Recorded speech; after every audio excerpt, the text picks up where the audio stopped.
সেই আনন্দ কখনোই দীর্ঘস্থায়ী হয় না।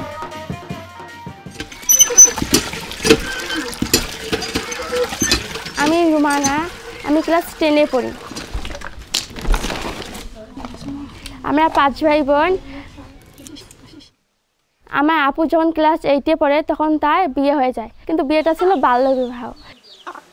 আর একটা মেয়ের যে বাল্যবিবাহ হলে কত ধরনের ক্ষতি হতে পারে তা আমি আমার আপুকে দেখে বুঝেছি। আমার আপু যখন অসুস্থ হতো সে আমাদের বাড়িতে আসতো, তখন বাবা তার চিকিৎসা করাতো। ঘটক যখন আমার বিয়ে প্রস্তাব নিয়ে আসে তখন বাবাকে বলি, আমাকেও যদি বাল্যবিবাহ দাও তাহলে আপুর মতো করে আমাকেও চিকিৎসা করাতে হবে। আমি কিশোরী ক্লাবে যাওয়ার পরে বুঝেছি যে একটা মেয়ের যদি বাল্যবিবাহ হয় তা অনেক ধরনের ক্ষতি হতে পারে, যেমন শিক্ষা থেকে বঞ্চিত হবে, নিজের পায়ে দাঁড়াতে পারবে না, অল্প বয়সের সন্তানের ঝুঁকি থাকবে। এসব আমি আমার বাবাকে বলে আমার বিয়েটা বন্ধ করেছি। আমি অ্যাকশন-এইড বাংলাদেশ থেকে কোনো টাকা পয়সা ছাড়াই সেলাই ট্রেনিং সুবিধা পেয়েছি। আমি এখন সেলাই করতে পারি, নিজের জামা কাপড় কাটতে পারি। এখন আমি আমার আপুকেও সেলাই শেখাই। আমি আমার পড়ালেখা চালিয়ে যেতে চাই এবং বড় হয়ে একজন সৎ সাংবাদিক হতে চাই, যাতে মানুষ সঠিক তথ্য পায়। আমি লিপি, ক্লাস 9-এ পড়ি। আমার বিয়ের অনেক সম্বন্ধ আসছিল, আমার পরিবারও চাইছিল আমার বিয়ে দিতে।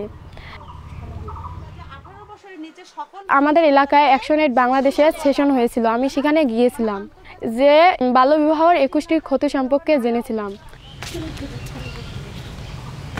আমার মাও বাল্যবিবাহের শিকার হয়েছিল। আমার মাকে আমি দেখতাম অসুস্থ থাকতো, তখন আমার মাকে আমি বুঝালাম, দেখো তুমি যে বাল্যবিবাহ করছো তোমার তো অনেক ক্ষতি হয়েছে, তুমি কি চাও তোমার মেয়েটারও ওই রকম ক্ষতি হোক?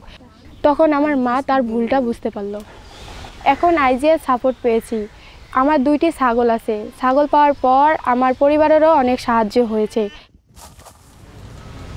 আমি পড়াশোনা করে ভবিষ্যতে পুলিশ হতে চাই। আমি সবাইকে দেখিয়ে দিতে চাই শুধু ছেলেরা নয়, মেয়েরাও অর্থ উপার্জন করে বাবা মাকে দেখাশোনা করতে পারে।